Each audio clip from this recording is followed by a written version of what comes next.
Halo semuanya, video kali ini kita akan membahas mengenai tes potensi skolastik yang biasanya digunakan untuk seleksi masuk perguruan tinggi negeri. Pada video ini bagian yang dibahas yaitu bagian penalaran umum.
Sekarang kita lihat soal nomor 1.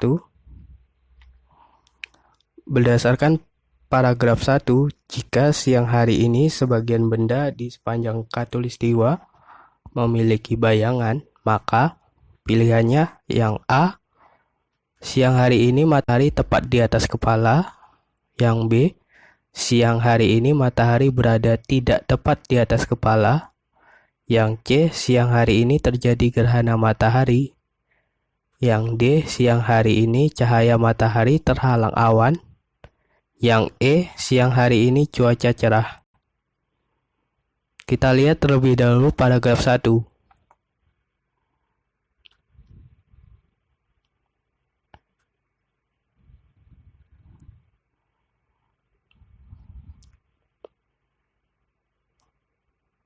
Nah, coba perhatikan pada kalimat.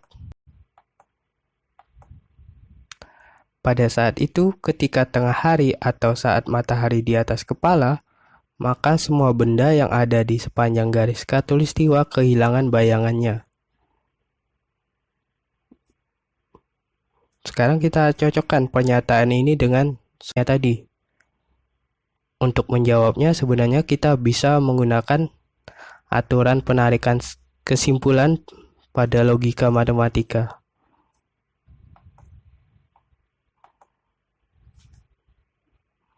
Nah, di sini pernyataan pertama kita bisa menuliskan matahari di atas kepala. Tanda panah itu artinya maka bayangannya hilang. Sementara di soal dinyatakan ada bayangan. Sehingga dari kedua pernyataan itu kita bisa menarik kesimpulan matahari tidak di atas kepala. Aturan ini namanya aturan modus ponens. Jadi, jawaban yang benar itu adalah matahari tidak di atas kepala, sehingga pilihan yang tepat itu adalah yang B. Nanti coba kalian baca lagi mengenai aturan penarikan kesimpulan biar kalian bisa paham.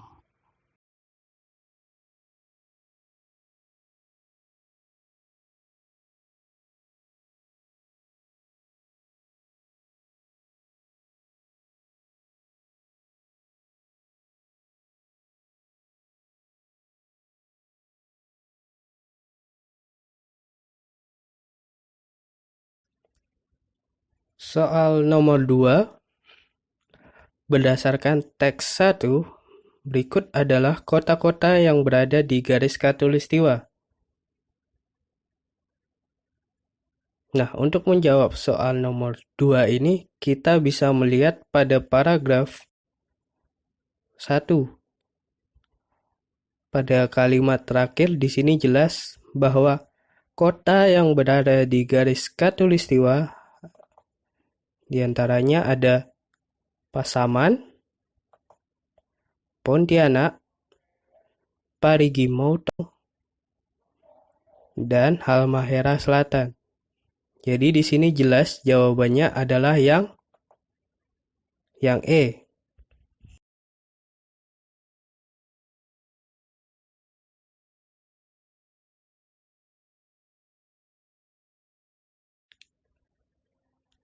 Soal nomor 3, berdasarkan paragraf 2, manakah pernyataan yang benar tentang kondisi kota Pontianak pada tanggal 21 Maret 2019? Kita lihat paragraf 2. Kita lihat pilihannya. Yang A, matahari berada tepat di atas kepala pada pukul 12:37 waktu Indonesia Barat. Pada paragraf 2 itu, di kota Pontianak, matahari berada di atas kepala itu pada pukul 11:49 waktu Indonesia Barat. Nah, pilihan yang B, pada pukul 11:49 waktu Indonesia Barat, semua benda yang berada di kota Pontianak kehilangan bayangannya. Artinya di sini matahari itu berada tepat di atas kepala pada pukul 11:49 waktu Indonesia bagian barat. Di sini yang B sementara benar. Kemudian kita lihat dulu yang C. Kota Pontianak memiliki suhu udara yang sejuk. Jelas kota Pontianak itu udaranya tidak sejuk ya, karena dia berada di garis khatulistiwa, jadinya dia panas. Yang C kurang tepat. Kemudian yang D, kota Pontianak memiliki suhu udara sama dengan kota Bonjol. Pada paragraf 2 tidak dijelaskan bahwa suhu udara kota Pontianak itu sama dengan kota Bonjol. Jadi yang D salah. Kemudian yang E, kota Pontianak menjadi satu-satunya kota di garis khatulistiwa yang paling terik sinar mataharinya. Di paragraf 2 juga tidak dijelaskan bahwa kota Pontianak itu paling terik sinar mataharinya dibanding kota-kota lain di garis khatulistiwa. Jadi jawaban yang paling tepat itu adalah yang B.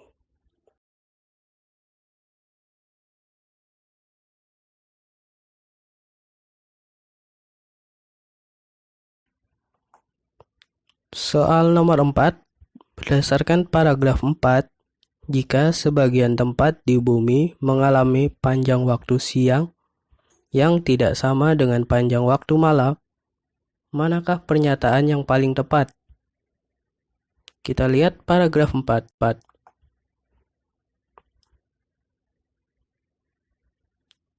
Kemudian kita lihat pada pilihan yang A, matahari berada tepat di khatulistiwa.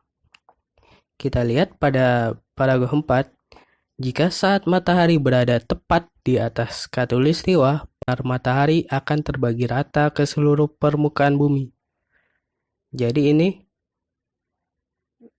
bertolak belakang sama soal nomor 4 di mana waktu siang yang tidak sama dengan waktu malam. Jadi pilihan yang A itu kurang tepat. Kita lanjut. Yang B, seluruh permukaan bumi sedang mengalami musim panas. Di sini pada paragraf 4 tidak dinyatakan bahwa seluruh permukaan bumi itu sedang mengalami musim panas. Kemudian yang C, sebagian permukaan bumi sedang mengalami musim panas. Paragraf 4 juga tidak menjelaskan bahwa sebagian permukaan bumi itu sedang mengalami musim panas. Jadi yang C kurang tepat. Kemudian yang D, pada pancaran matahari terbagi rata di seluruh permukaan bumi. Tadi juga yang D ini kurang tepat karena jika pancaran matahari terbagi rata di seluruh permukaan bumi, maka matahari itu berada tepat di khatulistiwa. Nah, kemudian yang E, matahari tidak berada tepat di khatulistiwa. Nah, ini sebenarnya berbanding terbalik atau bertolak belakang dengan kalimat yang saya garis merah. Jika matahari tidak berada tepat di khatulistiwa, maka waktu siang yang tidak sama dengan panjang waktu malam. Jadi yang E itu tepat. Sehingga jawaban yang benar itu yang E.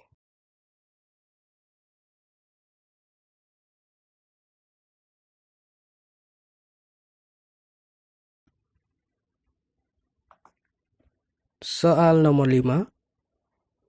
Berdasarkan paragraf 5, jika matahari seolah bergerak dari belahan bumi selatan menuju belahan bumi utara, maka pernyataan di bawah ini yang paling tepat. Yang A, di belahan bumi utara mengalami awal musim panas. Yang B, di belahan bumi utara mengalami awal musim semi. Yang C, di belahan bumi utara mengalami awal musim dingin. Yang D, di belahan bumi utara mengalami akhir musim panas. Yang E, di belahan bumi utara mengalami akhir musim semi. Kita lihat paragraf 5. Kita lihat pada kalimat yang saya tandai merah. Matahari seolah bergerak dari belahan bumi selatan menuju belahan bumi utara. Equinox Maret menjadi penanda datangnya musim semi di belahan bumi utara. Maka sesuai dengan soalnya di sini jelas bahwa jika matahari seolah bergerak dari belahan bumi selatan menuju belahan bumi utara, maka di belahan bumi utara mengalami awal musim semi. Jadi jawabannya yang B, pernyataan yang tepat.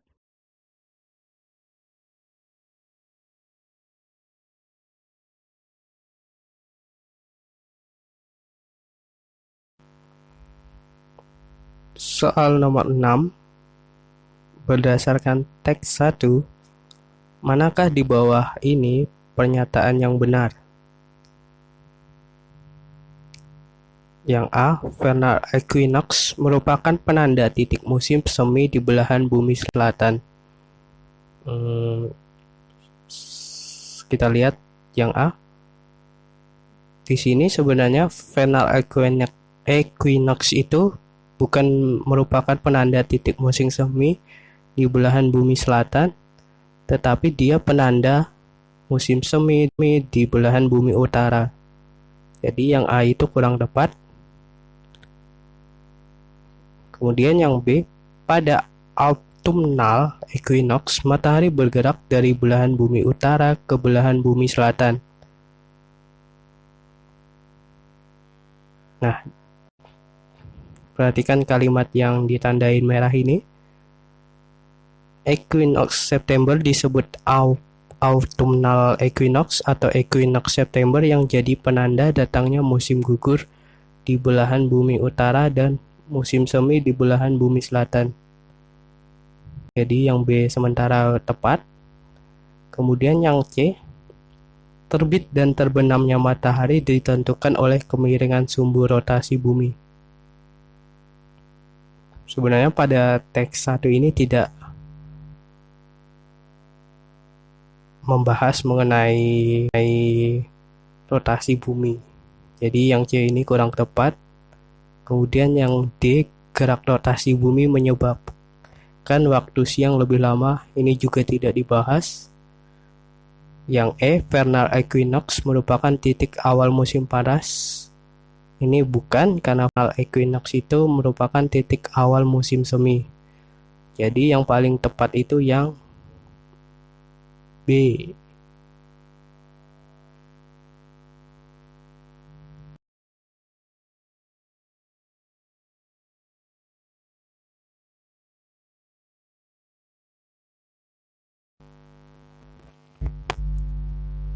Soal nomor 7. Berdasarkan data titik musim semi pada tabel di teks 1, waktu terjadinya titik awal musim semi tahun 2020 ke 2021 bergeser sejauh. Pilihannya ada A 3 jam 20 menit, B 4 jam 45 detik, C 5 jam 48 menit, D 7 jam 11 detik, E 6 jam 10 menit. Kita lihat tabelnya. Kita lihat tahun 2020 ke 2021. Jadi kita lihat aja selisihnya, selisih perubahan waktunya, selisih jamnya. Jam 16 lewat 37 menit sama jam 10 lewat 49 menit. Selisihnya itu adalah 5 jam 48 menit. Coba kalian hitung kembali apakah perhitungannya sudah benar. Saya rasa sudah benar. Yang paling tepat itu adalah 5 jam 48 menit. Jadi pilihannya yang C.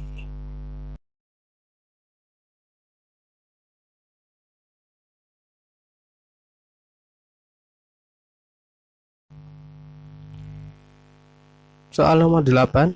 Berdasarkan data di teks 1 dari tahun 2014 sampai dengan tahun 2024, peluang terjadinya vernal equinox terjadi di tanggal 21 Maret adalah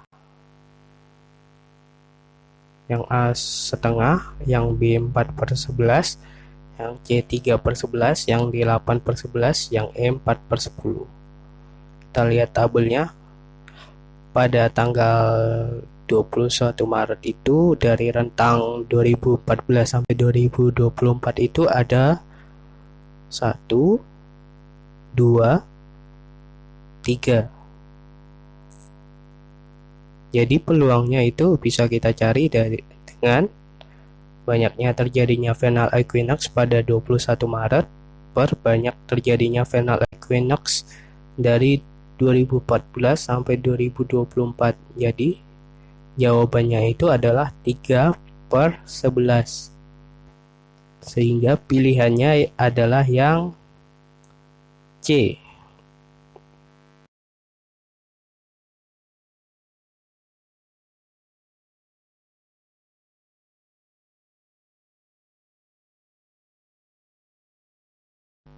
Untuk soal nomor 9 sampai 16 masih disajikan teks. Kalian silakan baca pelan-pelan dengan mengepause video ini. Kalian baca.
Soal nomor 9, berdasarkan paragraf 1, manakah yang paling tepat jika suatu berita dimanipulasi? Kita lihat paragraf 1. Kita lihat pilihan yang A, hanya pribadi yang membuatnya akan dirugikan. Pada paragraf 1, tidak dijelaskan bahwa hanya pribadi yang membuatnya akan dirugikan. Jadinya pilihan yang A kurang tepat. Kemudian yang B, publik tidak dapat menggunakannya untuk mempertimbangkan suatu informasi.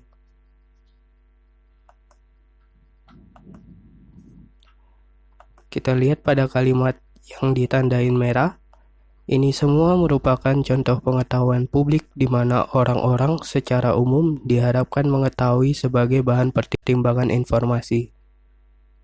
Nah, di sini sesuai dengan pilihan yang B, untuk sementara pilihan B itu tepat.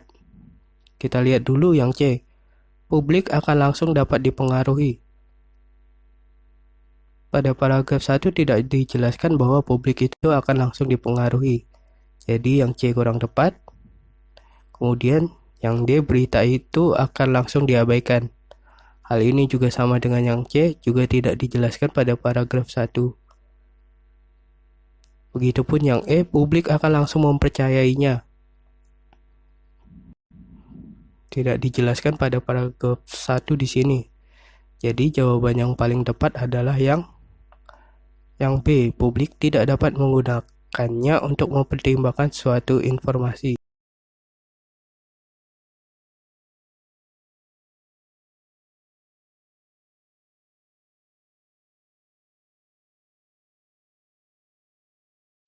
Soal nomor 10. Berdasarkan paragraf 2, para penulis menunjukkan bahwa masyarakat yang akan datang percaya bahwa dalam laporan wartawan harus dihindari. Pilihannya yang A itu pilihan pribadi tentang peristiwa yang dilaporkan. Yang B, lebih banyak informasi daripada yang mutlak diperlukan. Yang C, kutipan dari pihak berwenang pada subjek masalah. Yang D, merinci yang diinginkan oleh subjek laporan berita, jaga kerahasiaan. Yang E, memberi informasi sedetail-detailnya. Kita lihat paragraf 2.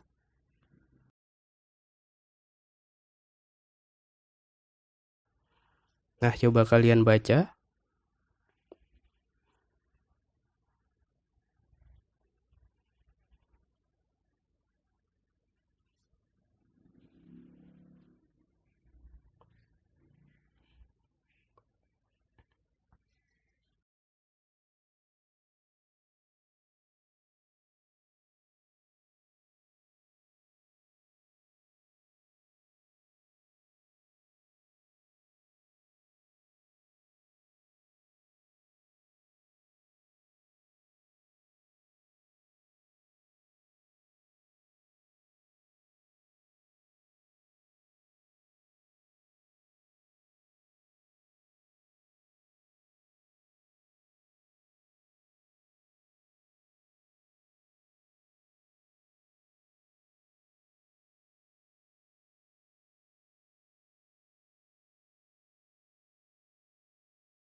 Soal nomor 11, berdasarkan paragraf 2, manakah pernyataan yang tepat jika suatu lembaga otoritas memberikan informasi publik? Maka, yang A, mereka harus tidak terpengaruh oleh iklan. Yang B, mereka harus berkomitmen untuk mewujudkannya perubahan sosial. Yang C, mereka harus menghormati perbedaan antara pengetahuan publik dan pribadi. Yang D, mereka harus transparan tentang kepercayaan mereka dan asumsi. Yang E, mereka harus membuat informasi yang positif saja. Kita lihat lagi paragraf 2.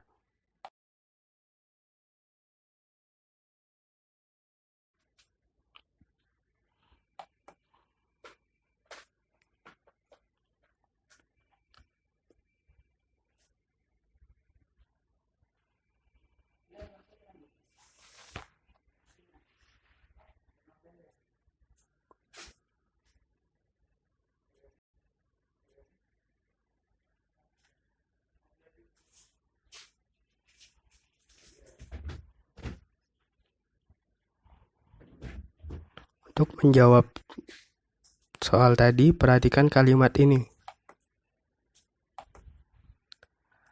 Produksi dan penerimaan pengetahuan publik adalah proses yang kompleks.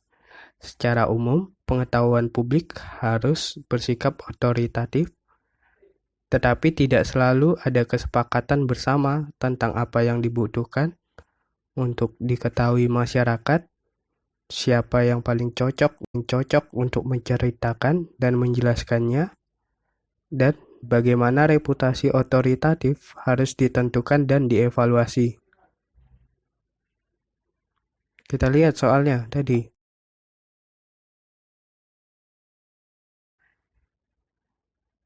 Nah, kira-kira pilihan yang tepat yang mana? Yang A, mereka harus tidak terpengaruh oleh pertimbangan iklan. Pada paragraf 2 tidak dijelaskan, jadi kurang tepat. Kemudian yang B, mereka harus berkomitmen mewujudkan perubahan sosial. Juga tidak dijelaskan di paragraf 2. Yang C tadi sesuai dengan kalimat yang ditandain merah itu. Sementara yang D, mereka harus transparan tentang kepercayaan mereka dan asumsi, juga tidak dijelaskan. Yang E, mereka harus membuat informasi yang positif saja. Biasanya dalam berita atau informasi publik itu biasanya ada yang negatif, tidak hanya positif. Jadi yang paling tepat itu adalah yang C. Mereka harus menghormati perbedaan antara pengetahuan publik dan pribadi.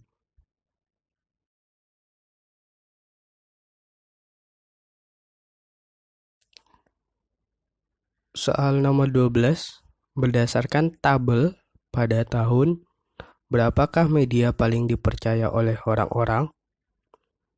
Kita lihat terlebih dahulu tabelnya. Nah, untuk mengetahui bahwa media yang paling dipercaya, kita bisa melihat pada bagian isi berita yang mendapatkan sesuai fakta responnya. Di sini jelas bahwa yang paling banyak mendapatkan respon isi berita mendapat sesuai fakta yaitu pada tahun 1985. Jadi jelas bahwa jawabannya adalah yang A.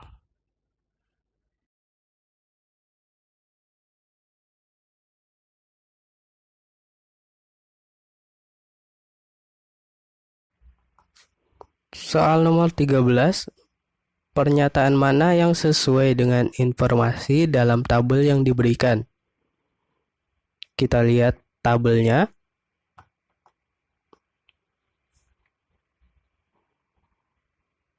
Pertama kita lihat pilihan yang A. Antara 1985 dan 2011, proporsi berita yang tidak akurat meningkat secara dramatis. Kita lihat pada bagian isi berita, sering berita tidak akurat. Di sini pada tahun 2003 dan 2007 itu cenderung menurun. Jadi pilihan yang A itu kurang tepat karena pada 2003 dan 2017 itu berita tidak akurat itu cenderung menurun. Kemudian pilihan yang B antara 1992 dan 2003, proporsi orang yang percaya bahwa organisasi berita bias hampir 2 kali lipat. Kita lihat lagi pada bagian berita tidak akurat. Pada tahun 1992 dan 2003, di sini perubahannya itu cenderung tidak 2 kali lipat. Jadi yang B ini kurang tepat. Kemudian yang C, antara 2003 dan 2007, pandangan orang tentang akurasi, kemandirian, dan kewajaran berita organisasi berubah sangat sedikit. Kita lihat pada bagian mendapat sesuai fakta tahun 2003 dan 2007 itu perubahannya sedikit, yaitu dari 36 ke 39. Kemudian berita tidak akurat itu perubahannya juga sedikit, dari 56 ke 53. Kemudian untuk melihat kemandiriannya, kita lihat pada bagian benar-benar independen. Di sini cenderung tidak berubah, dari 23 tetap 23 responden. Jadi yang sementara tepat, kita lihat dulu yang D.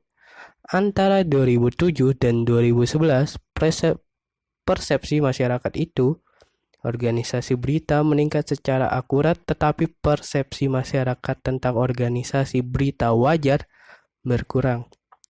Di sini pilihan D kalimatnya agak aneh, jadi pada tabel pun di sini tidak menjelaskan pilihan yang D, jadi saya rasa yang D ini kurang tepat.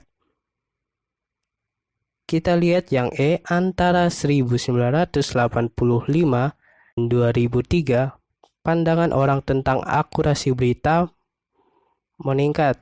Kita lihat pada bagian mendapat sesuai fakta. Tahun 1985 dan 2003 itu cenderung respondennya itu turun. Sehingga yang E ini pilihannya kurang tepat. Jadi jawaban yang benar itu adalah yang C. Antara 2003 dan 2007, pandangan orang tentang akurasi, kemandirian, dan kewajaran berita organisasi berubah sangat sedikit.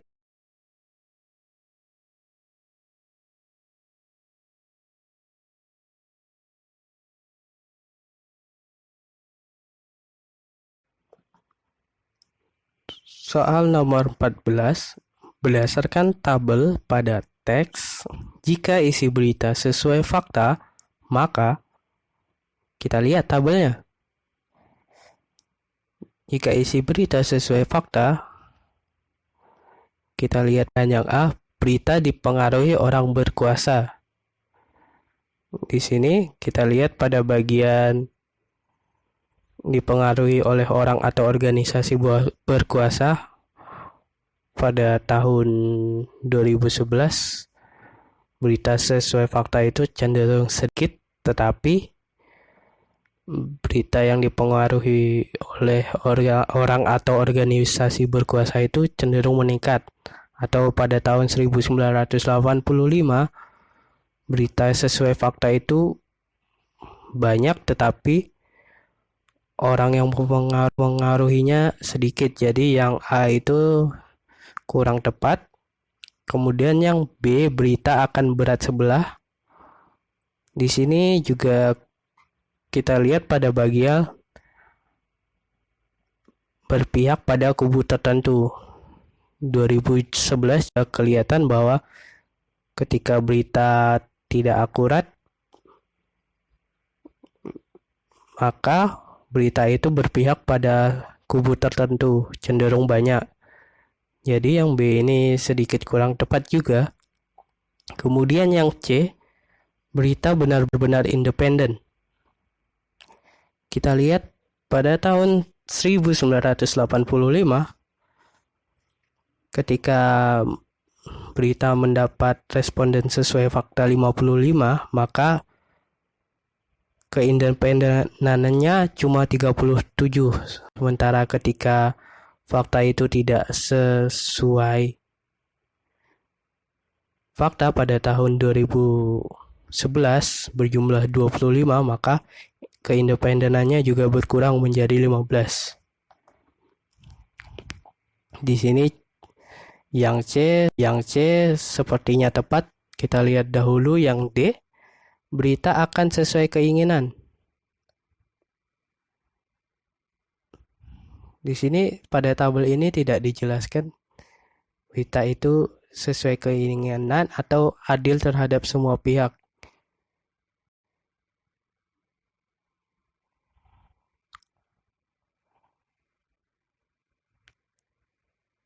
Kita lihat yang E, berita akan merugikan yang diberitakan. Di sini juga tidak kelihatan pada tabel bahwa ketika mendapatkan sesuai fakta, maka berita akan merugikan yang diberitakan. Di tabel tidak kelihatan. Jadi saya rasa yang paling tepat itu jawabannya adalah yang C.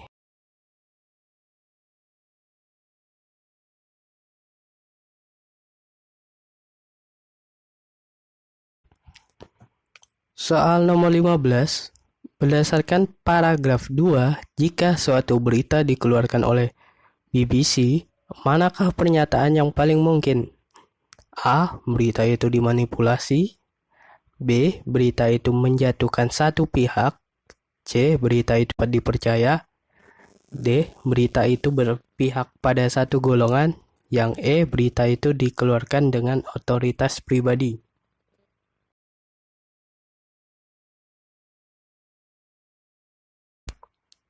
Kita lihat paragraf 2.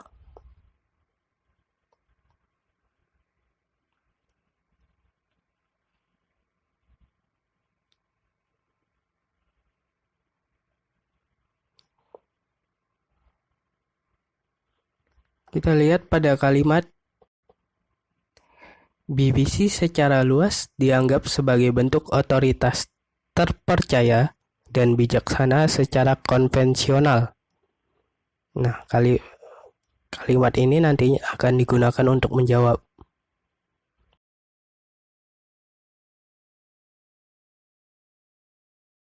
Nah, jadi jawaban yang nomor 15 itu jelas bahwa berdasarkan paragraf 2, jika suatu berita dikeluarkan oleh BBC, manakah pernyataan yang paling mungkin?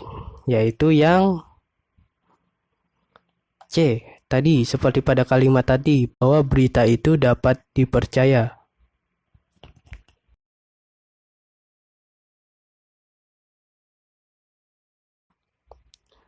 Soal nomor 16. Berdasarkan tabel, maka selisih persentase terbesar dari responden mengenai ketidakadilan berita terjadi pada. Kita lihat tabelnya. Kita lihat pada bagian adil terhadap semua pihak. Kalian lihat pilihannya, kemudian kalian bandingkan selisih yang paling besar itu di mana. Nah, di situ akan jawabannya adalah yang selisihnya paling besar.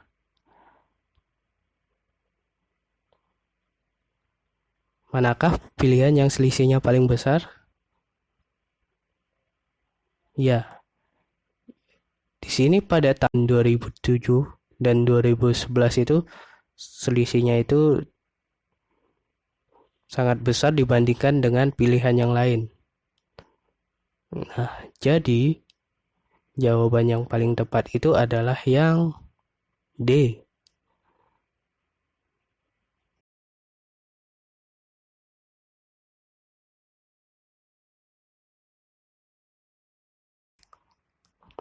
Soal nomor 17, disajikan gambar dan ada angkanya, gambar apa ya ini, belah ketupat. Kemudian soalnya itu dengan menggunakan pola yang sama dari susunan angka dan bentuk di sebelah kiri, maka nilai tanda tanya mewakili angka. Nah, untuk menjawab soal nomor 17 ini kalian harus sering-sering latihan dan sering-sering lihat bentuk soalnya. Nah, untuk soal nomor 17 ini biasanya untuk menyelesaikannya itu polanya seperti ini. Kita lihat pada gambar bujur sangka yang kiri. Untuk memperoleh bilangan yang di dalam bujur sangkanya itu kita peroleh dari kita mengurangkan bilangan yang atas sendiri, kemudian yang bawah sendiri, kemudian kita bagi kedua bilangan tersebut. Misal yaitu 10 kurang 4 dan dibagi dengan 7 dikurang 5. Hasilnya itu adalah 3. Karena 10 kurang 4 itu 6, kemudian dibagi 7 kurang 5 itu adalah 2. Jadi hasilnya 3. Nah, untuk mencari bujur sangkar yang kanan, maka kita bisa pola yang sama. Berarti 12 dikurang 3 dibagi 5 dikurang 2. 12 dikurang 3 itu hasilnya 9. Kemudian 5 dikurang 2 itu hasilnya 3. Jadi 9 dibagi 3 itu sama dengan 3. Jadi jawaban yang mungkin tepat itu adalah yang B, 3.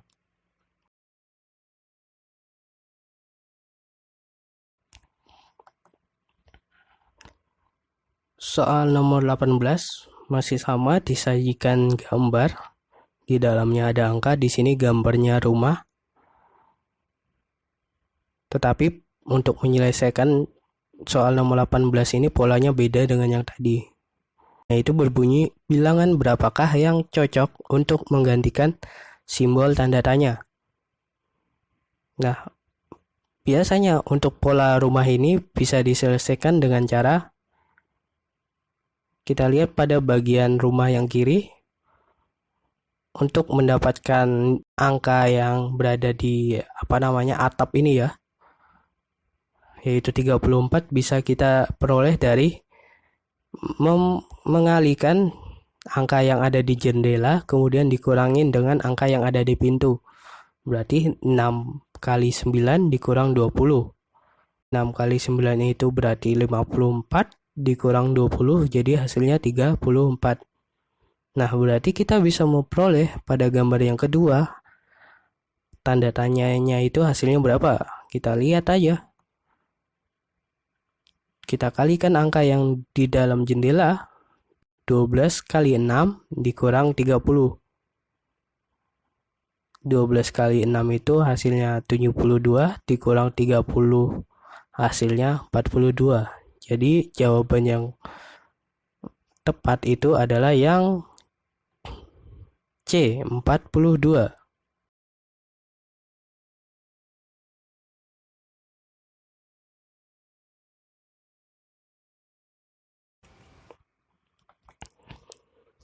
Soal nomor 19.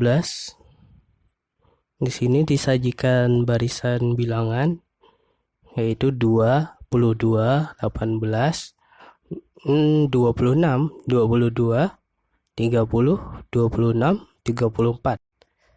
Dengan menggunakan pola sebelumnya, bilangan berikutnya yang paling tepat adalah kita lihat pola bilangannya. Biasanya untuk menyelesaikan barisan bilangan ini kita lihat selisih-selisih bilangan yang berdekatan. Ataupun kita bisa melihat selisih bilangan dilewatin satu langkah, selisih bilangan berikutnya ketika kita lewatin satu langkah. Di sini misalnya kalau kita lihat terlebih dahulu selisih bilangan yang berdekatan, misalkan 22 dekatan 18, berarti kan selisihnya itu negatif 4 ya. Kemudian antara 18 dan 26 itu selisihnya 8. Dan selanjutnya 26 dengan 22 selisihnya negatif 4. Kemudian 22 sama 30 selisihnya 8. 30 sama 26 selisihnya negatif 4. Kemudian 26 sama 34 selisihnya 8. Di sini agak sedikit membingungkan jika kita mencari dengan selisih bilangan yang berdekatan, kita bisa cari dengan kita melompati satu bilangan. Misalkan selisih 22 dengan 26. Selisihnya itu berapa? Plus 4. Kemudian 26 dengan 30 itu selisihnya plus 4 juga. Kemudian 30 dengan 34 juga 4 juga. Nah, untuk mengisi titik-titiknya kita bisa lihat selisih dari 18 dengan 22 selisihnya 4. Kemudian 22 dengan 26 selisihnya juga 4. Jadi untuk selanjutnya selisih dengan bilangan yang akan kita cari dengan 26 ini pasti nanti akan selisihnya itu adalah 4. Jadi bilangan tersebut kira-kira berapa? Ya, berarti kan 26 ditambah 4 hasilnya itu 30. Jadi jawabannya jelas di sini adalah yang C, 30. Jadi untuk barisan bilangan ini kalian bisa melihat dari selisih suku yang berdekatan atau selisih bilangan yang dilewati satu langkahnya selisihnya berapa.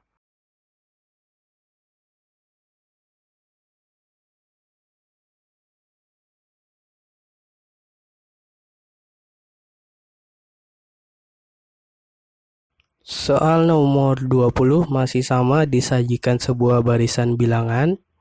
Barisannya itu ada 6, 20, 62, 188, dan bla bla bla seterusnya. Jika barisan di atas mengikuti aturan UN sama dengan A dikali UN-1 plus B, maka nilai A plus B adalah. Nah, di sini kita bisa ngelihat aturannya UN sama dengan A dikali UN-1 plus B. Dari situ kita bisa dapatkan persamaan 10 sama dengan 6A ditambah B. Misalkan UN-nya itu U2, berarti kan U2 itu nilainya 20. Kemudian dikali sama dengan A, UN-1-nya kan berarti N-nya tadi 2, berarti 2 kurang 1 berarti U1-nya itu 6, berarti kan 6 dikali A, kemudian ditambah B. Kita bisa dapat persamaan yang pertama, kita juga bisa dapat persamaan yang kedua. 62 sama dengan 20 kali A ditambah B. Nah, N-nya di sini berarti 3, U3 berarti kan U3-nya 62 sama dengan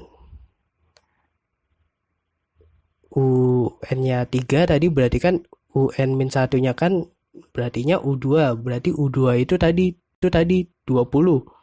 Berarti 62 sama dengan 20A ditambah B. Dari sini kita bisa mencarinya dengan menyelesaikan sistem persamaan linear dua variabel. Nah, kita selesaikan. Di sini kita eliminasi yang mudah itu kita eliminasi B dulu. Nah, kita kurangkan saja persamaannya, nanti didapatkan negatif 42 sama dengan 6A dikurang 20A, berarti kan negatif 14A. Berarti jadi jawabannya adalah A-nya itu sama dengan 3. Sekarang kita cari yang B, kita bisa pakai substitusi. Terserah kalian mau pilih persamaan yang mana. Saya pilih yang 20 sama dengan 6A ditambah B. Nah, di sini akan didapatkan itu